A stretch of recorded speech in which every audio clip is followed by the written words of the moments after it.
Hello दोस्तों, मैं प्रियांशु वर्मा आपके अपने चैनल पर एक बार फिर से आपका स्वागत करता हूं। आज आप लोगों के लिए एक नया लेक्चर विद्युत यानी कि इलेक्ट्रिसिटी लेके आपके सामने उपस्थित हूं। तो इस लेक्चर को आप पूरा अच्छे से देखेंगे। इसके बाद नेक्स्ट लेक्चर में हम जो है विद्युत धारा का चुंबकीय प्रभाव इसको बताएंगे, ठीक है। इसके बाद यहाँ से आपका पूरा जो ये फिजिक्स वाला पोर्शन है, ये भौतिक विज्ञान वाला क्लास 10th में साइंस के अंतर्गत, वो आपका समाप्त हो जाएगा, ठीक है, खत्म हो जाएगा। इसके बाद जो केमिस्ट्री और बायो को भी देखा जाएगा। तो आइए दोस्तों शुरू करते हैं। चैप्टर क्या है? चैप्टर है विद्युत।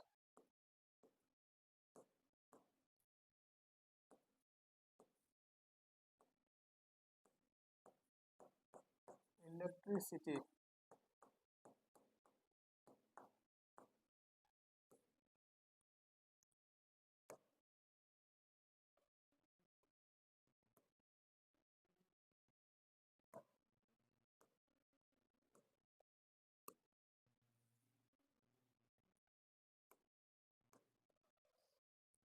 तो आपका जो है चैप्टर इलेक्ट्रिसिटी है, ठीक है। तो इलेक्ट्रिसिटी के अंतर्गत सबसे पहले विद्युत क्या होता है? विद्युत जो है जिसमें करंट फ्लो हो सके, ठीक है। तो विद्युत यानी कि आपको करंट से रिलेटेड, इलेक्ट्रॉन की जो फ्लो से रिलेटेड कुछ अध्ययन करना है। तो उसमें सबसे पहले आपका आता है आवेश। सबसे पहले हम जानते हैं किसके बारे में? आवेश के बारे में। आवेश, इसको इंग्लिश में बोलते हैं चार्ज। चार्ज क्या होता है?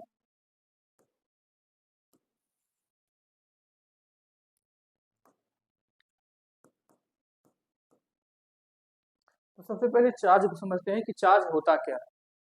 तो चार्ज क्या होता है? चार्ज एक वह भौतिक राशि होती है जो कि कोई वस्तु इलेक्ट्रॉन ग्रहण करने अथवा त्यागने पर प्राप्त करती है।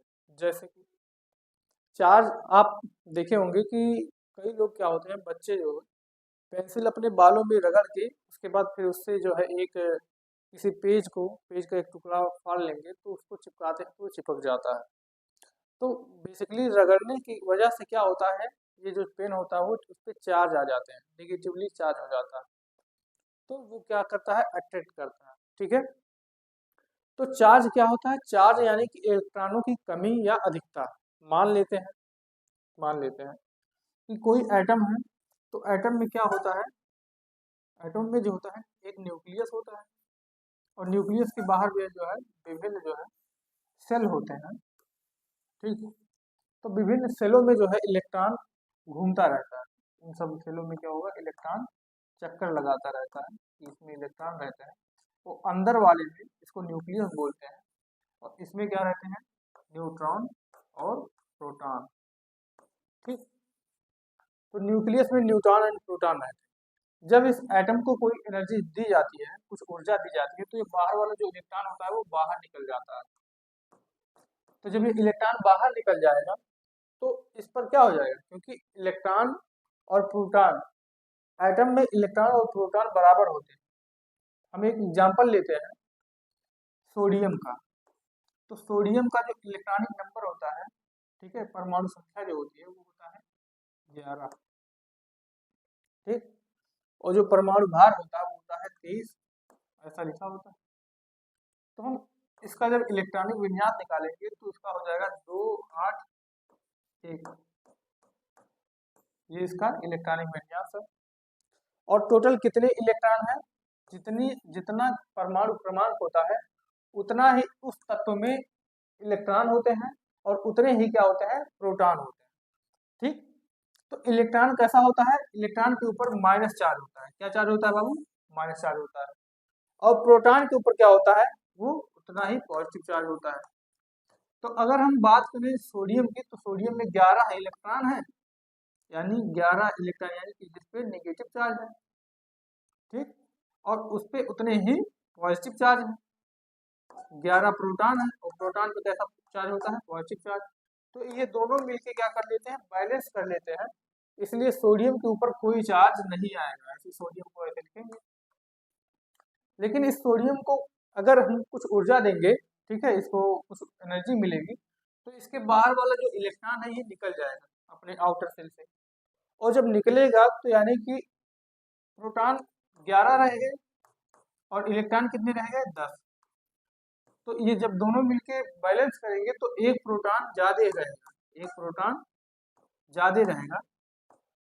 तो जब ज्यादा रहेगा तो इस पे कौन सा चार्ज आएगा, पॉजिटिव चार्ज आएगा। तो सोडियम कैसा हो जाएगा, सोडियम पे पॉजिटिव चार्ज आ जाएगा।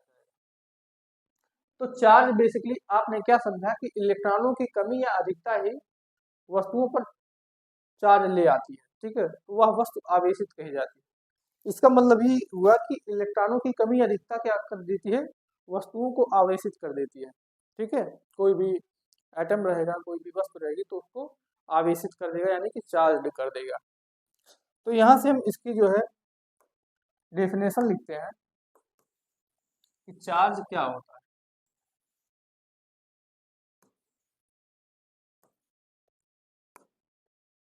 तो यहाँ लिखेंगे आवेश, आवेश वह भौतिक राशि है, वह भौतिक राशि है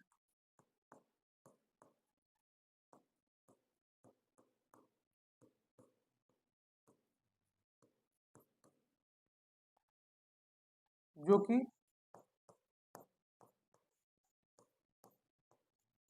कोई वस्तु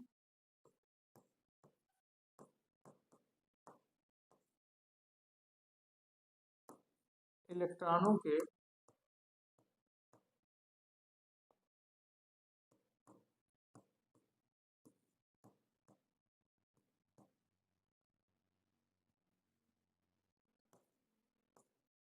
ग्रहण करने अथवा त्यागने पर, त्यागने पर प्राप्त करती है, प्राप्त करती है, ठीक है। त्यागने पर प्राप्त करती है। इसके बाद आपका आता है कि मान लेते हैं कि जो इसको होता है, आप इसको यहाँ पर लिखेंगे, इसे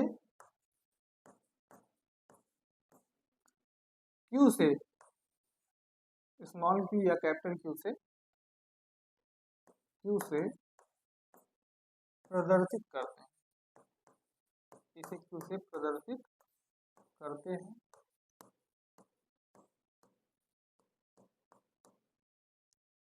तथा इसका SI मात्रक, SI मात्रक कूलाम होता है, कूलाम, कूलाम होता है, ठीक। तो इतना लिखने के बाद आप एक नोटेड पॉइंट में लिए लिखेंगे कि मान लेते हैं कि किसी जो है, किसी धातु पर या किसी वस्तु पर टोटल n इलेक्ट्रॉन है, तो उस वस्तु पर जो चार्ज हो जाएगा वो कितना होगा। माना, माना एक वस्तु पर, एक वस्तु पर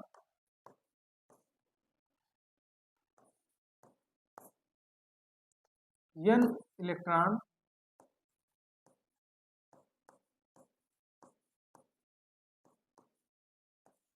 इलेक्ट्रॉनों की अधिकता है, अधिकता है,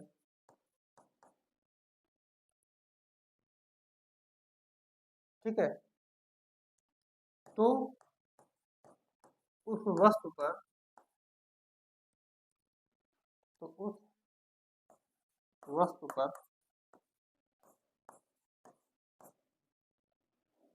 कुल आवेश, कुल आवेश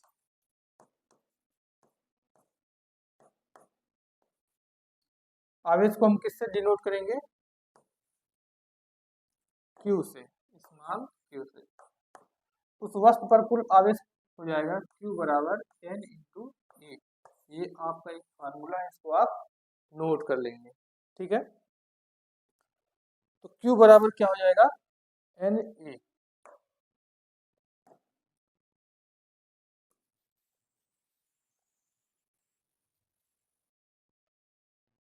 ठीक, तो अब हम इस पे बेस्ड एक क्वेश्चन करते हैं। ठीक है, अगर इलेक्ट्रॉनों की अधिकता होगी तो कैसा चार्ज आएगा, निगेटिव चार्ज आएगा, और इलेक्ट्रॉनों की कमी हुई तो कैसा चार्ज आ जाएगा, पॉजिटिव चार्ज आ जाएगा। तो यहाँ पर हम एक इससे संबंधित एक क्वेश्चन कर लेते हैं, आसान क्वेश्चन होगा कि जैसे मैंने बोल दिया, यहाँ पे एक हम प्रश्न लिखते हैं, यहाँ पे एक प्रश्न लेते हैं। प्रश्न ये है कि किसी वस्तु पर जो है टोटल 20 इलेक्ट्रॉनों की अधिकता है, 20 इलेक्ट्रॉनों की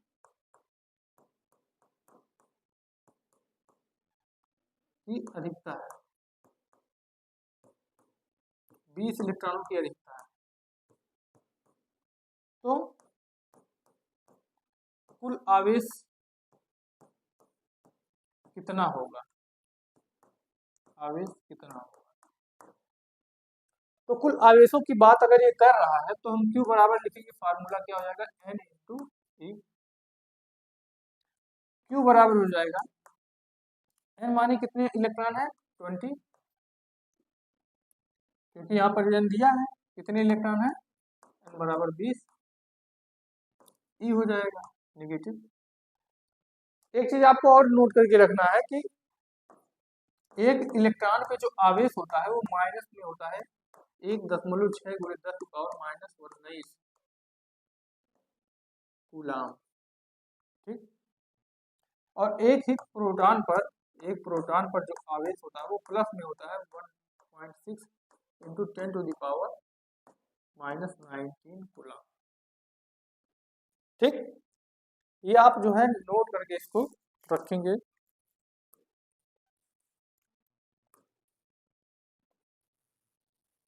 इतने को आप नोट करके रखेंगे।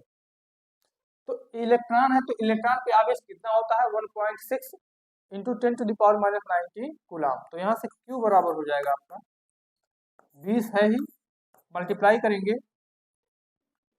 आपका हो जाएगा -1.6 इंटू 10⁻⁻19 कूलाम। तो मल्टीप्लाई जब होगा तो 16 टू जा कितना हो जाएगा, 32।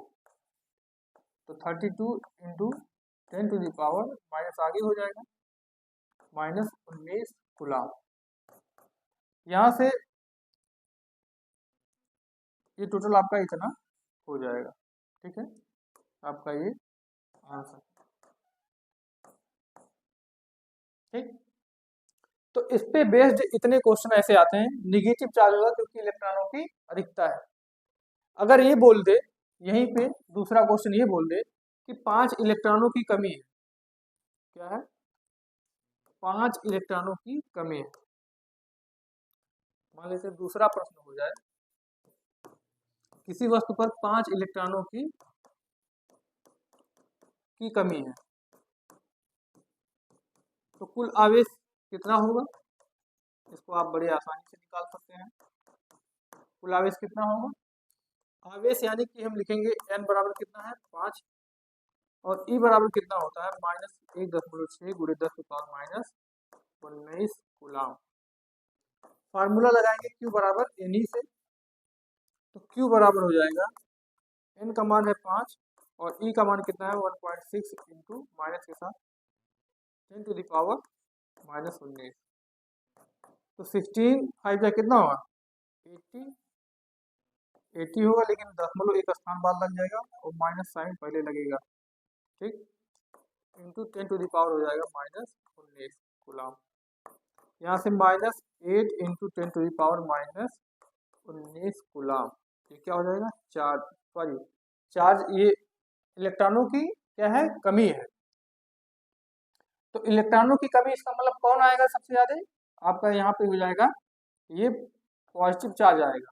ठीक, आ रहा समझ में, इलेक्ट्रॉनों की कमी है तो यहाँ पर ई की वैल्यू, ई पॉजिटिव की वैल्यू, ई पॉजिटिव का मतलब क्या होगा, यहाँ पे प्रोटॉन को हम ई पॉजिटिव भी लिख सकते हैं, इसको हम लिख सकते हैं ई पॉजिटिव, क्योंकि ई माइनस का मतलब क्या होता है, इलेक्ट्रॉन, और ई पॉजिटिव का क्या मतलब हो जाएगा, प्रोटॉन।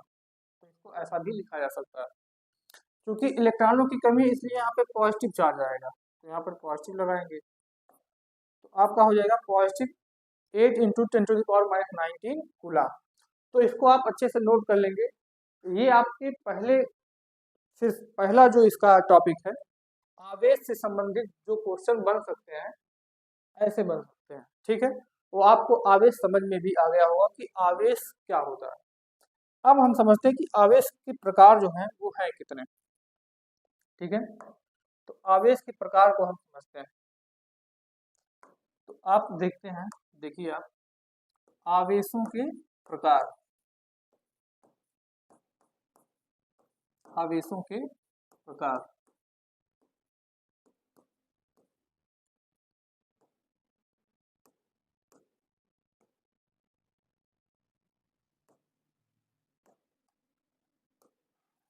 आवेशों के प्रकार,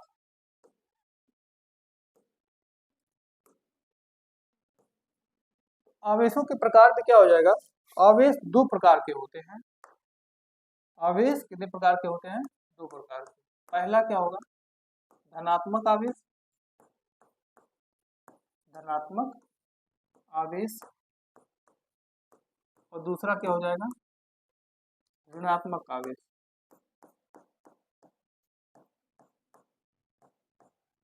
ऋणात्मक आवेश जैसे कि आपको अभी वो इलेक्ट्रॉन और प्रोटॉन के बारे में बताया गया। तो एक धनात्मक आवेश होता है, एक क्या होता है, ऋणात्मक आवेश, ठीक। यहाँ पर आप लिख देंगे पॉजिटिव और नेगेटिव। कुछ नोटेड पॉइंट लिखेंगे आप लोगों को जो पता भी होगा, ठीक है। तो नोटेड पॉइंट में पहला हो जाएगा कि समान प्रकार के आवेशों, ठीक है, यानी धनात्मक धनात्मक के प्रति क्या हो जाएगा, धनात्मक और धनात्मक के प्रति क्या होगा, रिपल्सन होगा, ठीक। इसको आप बोल सकते हैं प्रतिकर्षण, प्रतिकर्षण, एक दूसरे से दूर जाएंगे, या का मतलब और। निगेटिव नेगेटिव आवेश है तो भी उनके बीच क्या होगा, रिपल्सन लगेगा, यानी कि प्रतिकर्षण होगा। तो विपरीत यानी एक ही प्रकार के आवेश जो रहेंगे उनके बीच कौन सा बल लगता है, प्रतिकर्षण बल, यानी एक दूसरे को क्या करेंगे, भगाएंगे उनके ऊपर जो बल लगाएंगे। और विपरीत प्रकार के आवेशों के बीच यानी कि प्लस और माइनस के बीच क्या होगा, आकर्षण बल लगता है, ठीक है। क्या होगा, आकर्षण, ठीक है।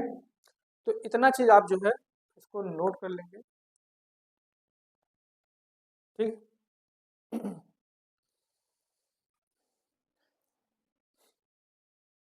आवेशों के प्रकार के बाद हम जो है समझेंगे विद्युत धारा। क्या समझेंगे, विद्युत धारा।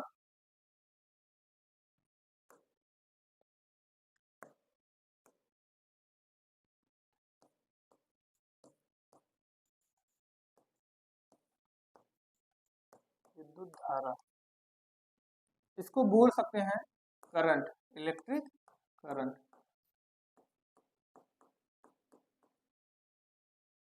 Electric current.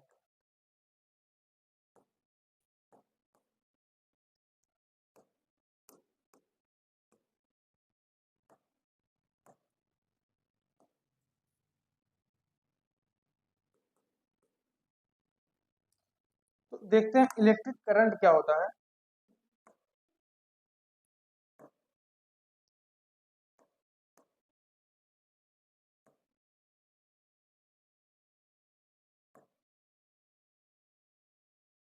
तो इलेक्ट्रिक करंट के बारे में समझते हैं क्या होता है। इलेक्ट्रिक करंट का मतलब होता है कि इलेक्ट्रॉनों का प्रवाह, ठीक है।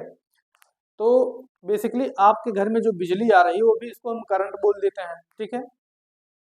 उसको यहाँ पर विद्युत धारा बोलते हैं, कहाँ पर, फिजिक्स के अंतर्गत, ठीक है।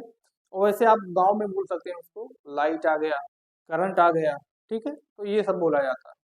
तो बेसिकली तारों में क्या होता है, तारों में इलेक्ट्रॉनों का फ्लो होता है। इलेक्ट्रॉन क्या होते हैं, इलेक्ट्रॉन आपको जो बताया गया वो जो है एटम के ही एक पार्टिकल होते हैं। एटम जो होता है वो 3 पार्टिकल से मिलकर बना होता है, प्रोटॉन, इलेक्ट्रॉन और न्यूट्रॉन। तो जो इलेक्ट्रॉन होता है वो सबसे बाहर होता है, और वही जब बाहर निकल जाता है तो वही फ्लो करता है इन तारों में, ठीक है। तो उसकी वजह से क्या होता है, विद्युत धारा प्रवाहित होती है, तभी करंट आता है। आप लोगों ने देखा होगा कि दो तारों को जब हम लोग मिलाते हैं तो उसमें से चिंगारी निकलती है। वो चिंगारी जो होती है वो इलेक्ट्रॉन जब निकलते हैं तब ऐसा होता है, ठीक है। जब इलेक्ट्रॉन निकलते हैं तो अपने साथ ही साथ क्या होता है, उनके निकलने से वो दृश्य प्रकाश में कुछ एनर्जी निकालते हैं, यानी प्रकाश के रूप में अपनी कुछ एनर्जी निकालते हैं।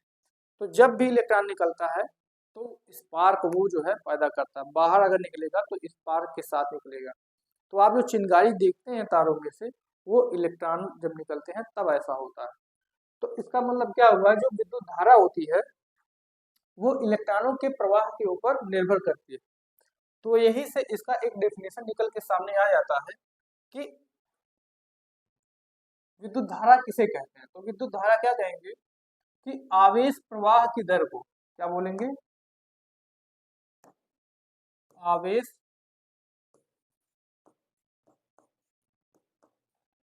आवेश प्रवाह की दर को, आवेश का मतलब धनात्मक आवेश या ऋणात्मक आवेश, ठीक। तो बेसिकली क्या होता है, इलेक्ट्रॉन प्रवाहित होते हैं, ठीक है। तो कौन सा आवेश प्रवाहित हो रहा है, ऋणात्मक आवेश, ठीक है। तो आवेश प्रवाह की दर को, आवेश प्रवाह की दर को विद्युत धारा कहा जाता है। क्या कहा जाता है, विद्युत धारा कहा जाता है।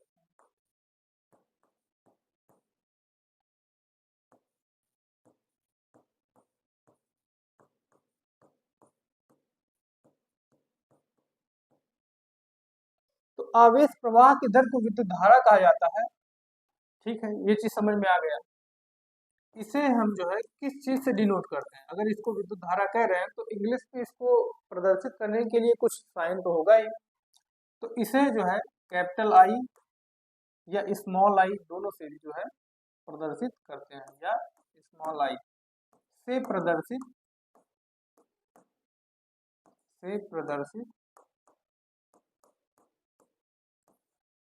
करते हैं, प्रदर्शित करते हैं। क्योंकि इसकी खोज जो है एम्पियर ने की थी, इसीलिए इनके नाम पर ही इसका मात्रक एम्पियर रख दिया गया। इसका मात्रक, इसका मात्रक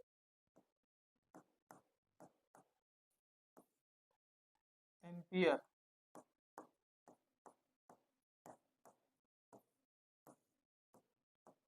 ए है। इसका मतलब क्या है, एम्पियर है, ठीक। तो इसको आप जो है बॉक्स में कर लेंगे, इसका मतलब क्या है, एम्पियर है, ठीक। आपको ये पूरा समझ में आ गया होगा कि विद्युत धारा होती क्या है, और इसे आई से प्रदर्शित करते हैं, इसका मात्रक एम्पियर होता है। मान लिया, क्या करेंगे, मान लिया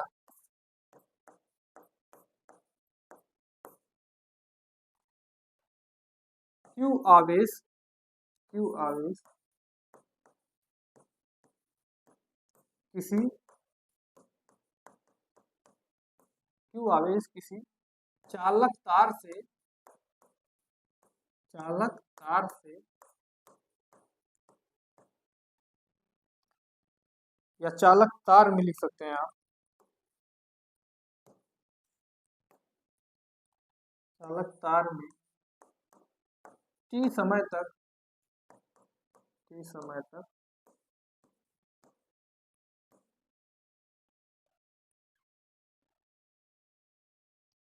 प्रवाहित होते हैं,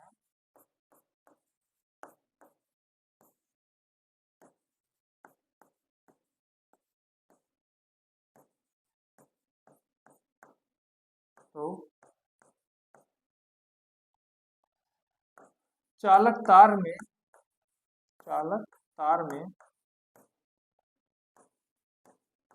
बहने वाली धारा, बहने वाली विद्युत धारा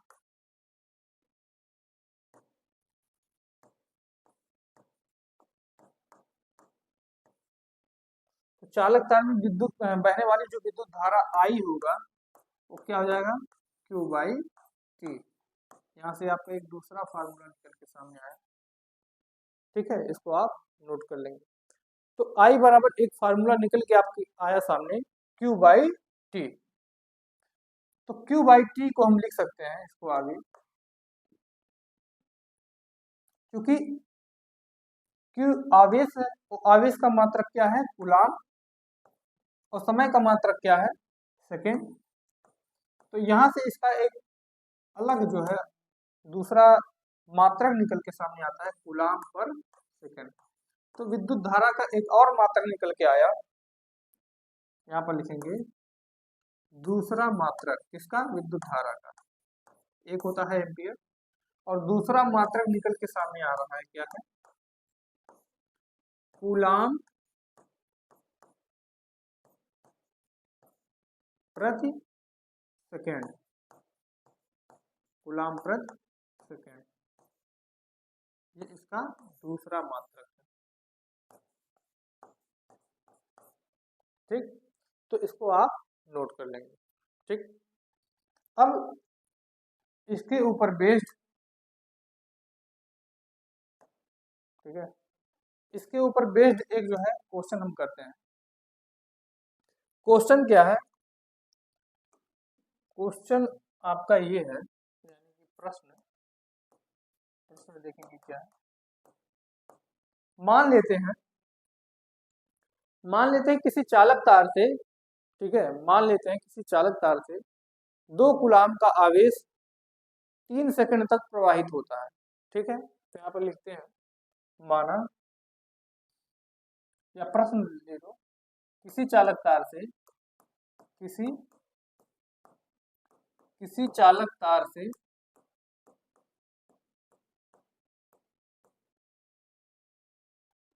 2 कूलाम का आवेश 2 कूलाम का आवेश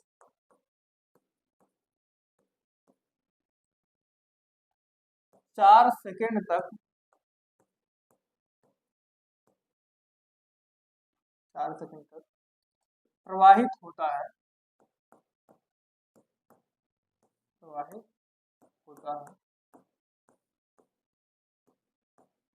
तो विद्युत धारा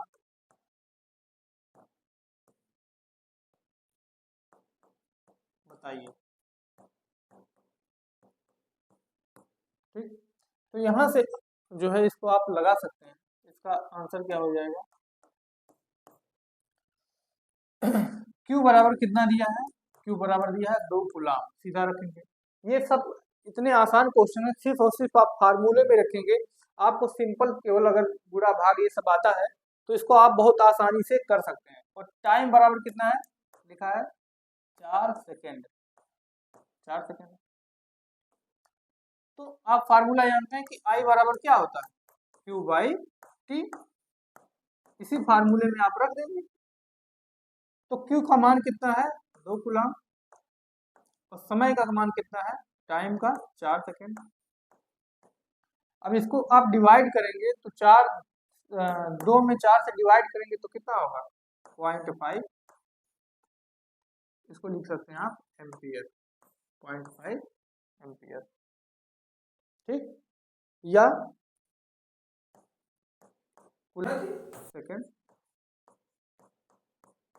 कूलम प्रति सेकेंड, कुछ भी लिख सकते हैं आप, एम्पियर भी लिख सकते हैं और कूलम प्रति सेकेंड भी लिख सकते हैं। तो एक क्वेश्चन मैं आपको देता हूं, ठीक है,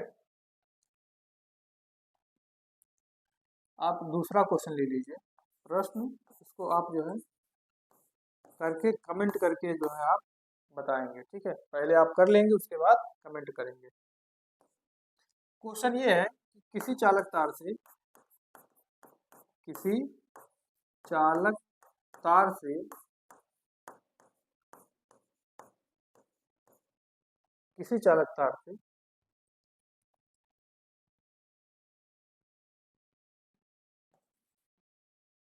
200 इलेक्ट्रॉन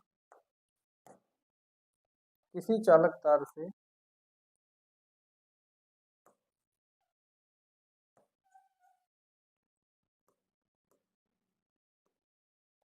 ऐसे चालक तार पे 4 × 10⁶ इलेक्ट्रॉन प्रति सेकंड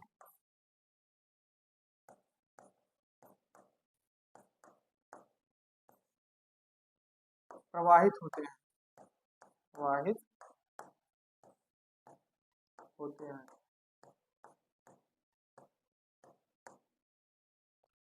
तो चालक तार में बहने वाली धारा बताइए। तो चालक तार में बहने वाली धारा बताइए।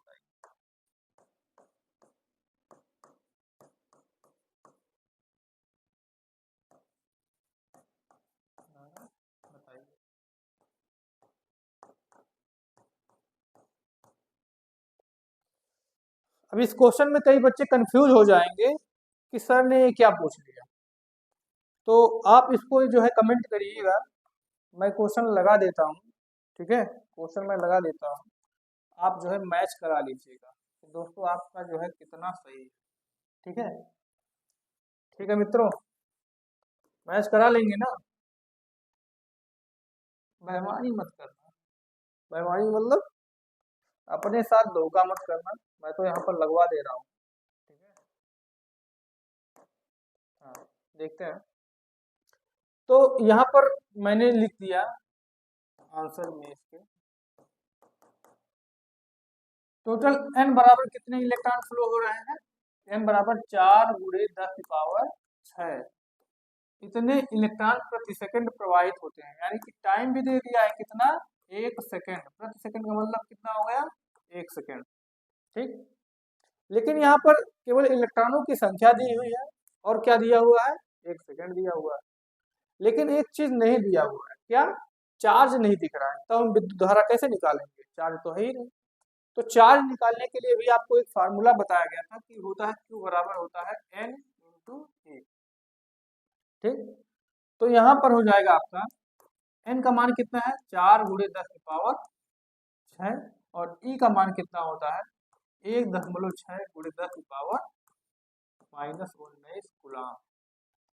तो यहाँ पर मल्टीप्लाई करेंगे तो 6 का 4 से जब मल्टीप्लाई होगा 16 का तो 16 चौके 64 यानी कि 6.4 × 10⁻⁻19, क्योंकि पावर बेस सेम है तो पावर ऐड हो जाए तो +6 कर देंगे कूलाम। तो 6.4 × 10 पावर कितना हो जाएगा, आपका हो जाएगा -13 कूलाम। ये आपका क्या निकल के आया है, चार्ज, क्यू की वैल्यू निकल के आ गई सामने। अब यहाँ पर I बराबर जो फार्मूला है आपका रख दीजिए Q/T। Q की वैल्यू कितनी है, 6.4 × 10⁻13 यानी कि 13/1, क्योंकि समय कितना है, 1 सेकंड। तो I बराबर कितना हो जाएगा, 6.4 × 10⁻13 एम्पियर। इतना करंट आपका फ्लो होगा। ये आपका हो जाएगा आंसर, ये आपका क्या है, उत्तर। ठीक, तो आपका ये आंसर आएगा। अब जिन बच्चों का इतना आंसर अगर आ रहा है तो वो बच्चे सही लगाएं। तो आप अपना मैच करा के देख लीजिएगा कि आपका कितना सही है। ठीक है, नेक्स्ट दोस्तों, विद्युत परिपथ क्या समझते हैं, विद्युत परिपथ क्या होता है, विद्युत परिपथ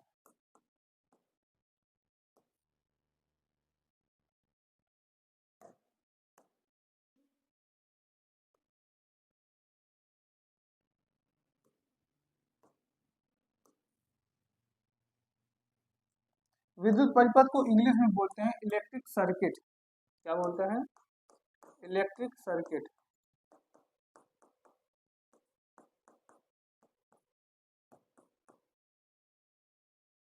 ठीक, इलेक्ट्रिक सर्किट बोलते हैं। तो विद्युत परिपथ क्या होता है, वह परिपथ जिसमें से होकर विद्युत धारा प्रवाहित करती है। जैसे जो तारों का जो समूह होता है, जैसे घर में, तो घर में तार कहीं आपके ड्राइंग रूम में आता है, तो कहीं किचन रूम में जाता है, तो कहीं और गया। ठीक है, तो तार जो पूरा लगाया जाता है स्ट्रक्चर जो घर में, उसको हम परिपथ बोलते हैं। परिपथ क्या होता है? जो तारों का एक जो है जाल होता है, जो बिछाया गया होता है और जिसमें से विद्युत धारा प्रवाहित करती है। परिपथ तब होगा जब उसमें से हो विद्युत धारा होंगे प्रवाहित। एक कुछ होता है खुला परिपथ, कुछ होता है बंद परिपथ। तो बंद परिपथ से क्या होता है कि विद्युत धारा उसमें से होके प्रवाहित होती है, ठीक है। और जो खुला परिपथ होता है उससे विद्युत धारा प्रवाहित नहीं होता है। जैसे जो आप स्विच ऑन करते हैं, स्विच ऑन का मतलब क्या हुआ? पूरा जो परिपथ है वो बंद हो गया, ठीक, और उसमें से विद्युत धारा प्रवाहित हो रही है। और स्विच ऑफ है, इसका मतलब विद्युत जो परिपथ है वो खुला हुआ है, ठीक। जो बटन ऑन करने को कहते हैं, इसका मतलब परिपथ बंद हो गया, और जब बंद हो जाएगा तभी तो इलेक्ट्रॉनों का प्रवाह होगा। तो वही चीज है। तो परिपथ क्या हो जाएगा? विद्युत परिपथ क्या होता है? वह परिपथ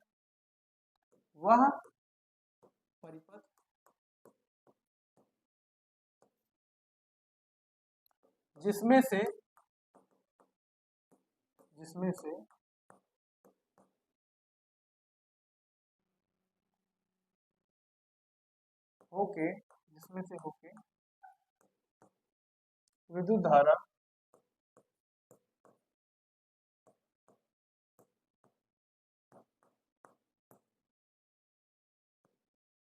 प्रवाहित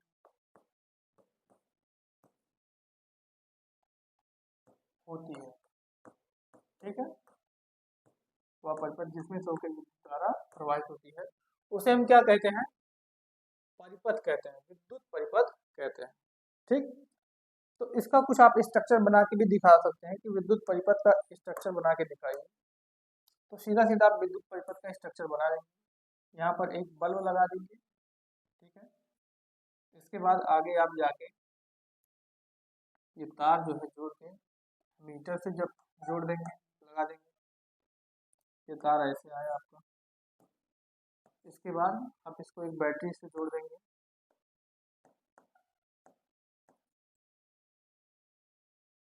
तो आपका ये बैटरी हो गया,